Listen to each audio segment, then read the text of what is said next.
Assalamualaikum warahmatullahi wabarakatuh.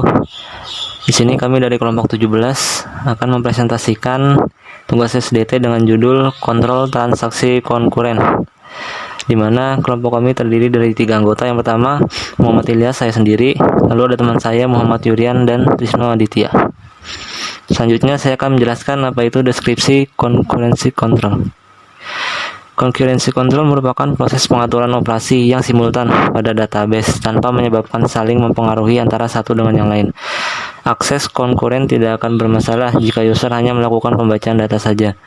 Gangguan akan terjadi jika 2 atau lebih user mengakses database secara simultan dan sedikitnya melakukan suatu perubahan update, maka dapat menyebabkan ketidakkonsistenan, inkonsistensi.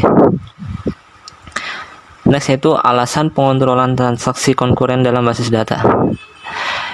Yang pertama, lebih dari satu pengguna pada DBMS terpusat dapat melakukan operasi pada basis data secara simultan. Yang kedua, jika tidak dikontrol, hal ini dapat menyebabkan intervensi satu sama lain sehingga basis data menjadi tidak konsisten. Yang ketiga, untuk mencegahnya DBMS mengimplementasikan pengontrolan konkurensi. Next, yaitu masalah-masalah konkurensi. Yang pertama, loss update, modifikasi yang hilang. Masalah operasi update yang sukses dari seorang pengguna kemudian ditimpali oleh operasi update dari pengguna lain. Yang kedua, ada uncommitted dependency, ketergantungan yang tidak sukses atau modifikasi sementara. Masalah terjadi saat suatu transaksi membaca data dari transaksi lain yang belum dicommit. Yang ketiga, inconsistent analysis. Masalah terjadi saat satu transaksi membaca beberapa nilai, tetapi transaksi kedua pada waktu yang sama memodifikasi nilai tersebut. Selanjutnya akan dijelaskan oleh teman saya. Oke, baik. Jadi pada kesempatan kali ini saya ingin menjelaskan tentang pengontrolan deadlock dan recovery. Deadlock adalah jalan buntu yang dapat terjadi ketika 2 atau lebih transaksi masing-masing menunggu lock yang sedang dipegang oleh transaksi lain untuk diproses. Hanya ada satu cara untuk menghancurkan deadlock, yaitu abort atau lebih transaksi. Ada tiga cara untuk menangani deadlock, yaitu timeout, deadlock prevention, deadlock detection, dan recovery.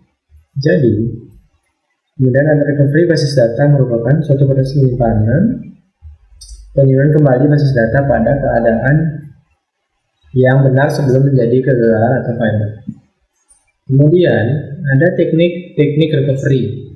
Jadi prosedur recovery yang digunakan tergantung dari kegagalan yang terjadi pada basis data. Terdapat 2 kasus kerusakan. Yang itu seperti pertama itu jika kasus data rusak secara fisik atau disk crash dan menghancurkan basis data, maka yang terpenting adalah melakukan penyimpanan kembali atau backup basis data yang terakhir dan mengaplikasikan kembali operasi update transaksi yang telah commit dengan menggunakan log file dengan asumsi bahwa log file tidak rusak. Kemudian teknik recovery berikutnya adalah jika basis data atau database rusak secara fisik tetapi menjadi tidak konsisten. Ada sebagai contohnya sistem crash sementara transaksi dieksekusi, maka yang perlu dilakukan adalah membatalkan perubahan yang menyebabkan basis data tidak konsisten. Mengulang beberapa transaksi sangat diperlukan jika untuk meyakinkan bahwa perubahan-perubahan yang dilakukan telah disimpan dalam secondary stage atau storage.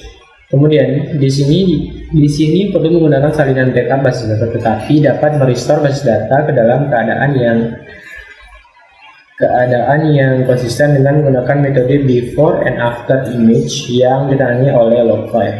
Oke, mungkin di sini saja. Assalamualaikum warahmatullahi wabarakatuh. Perkenalkan, nama saya Muhammad Yurian. Di sini saya akan melanjutkan materi.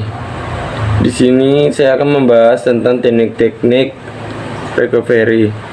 Jadi teknik recovery berikut ini dilakukan terhadap situasi di mana basis data tidak rusak tetapi basis data dalam keadaan yang tidak konsisten. Yang pertama di sini ada deferred update. Update tidak dituliskan ke basis data sampai sebuah transaksi dalam keadaan commit.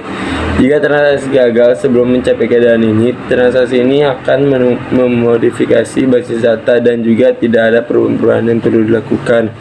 Penulisan dilakukan secara initial hanya terhadap log dan log record yang digunakan untuk actual update terhadap basis data.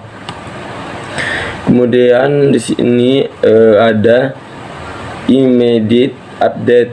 Update diaplikasikan terhadap basis data tanpa harus menunggu transaksi dalam keadaan commit. Update dapat dilakukan terhadap basis data setiap saat setelah log record ditulis.